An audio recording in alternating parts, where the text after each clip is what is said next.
how to transfer Notcoin from Tonkeeper to OKX Wallet. Hey guys, in this video, I am going to show you how you can transfer Notcoin from Tonkeeper to OKX Wallet. So make sure to watch this video till the end and let's get started. So the first thing that you want to do is open the OKX app on your mobile.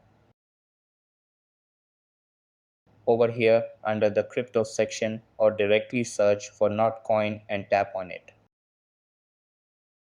and copy the address.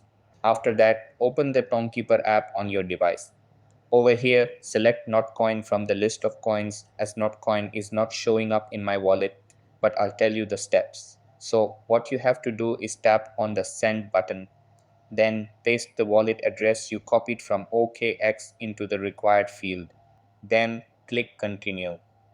Now specify the amount of Notcoin you want to send, for example 5 Notcoin, and tap continue. Review the transaction details, then confirm the transaction and enter your passcode.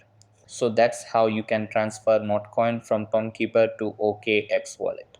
That's all for this video.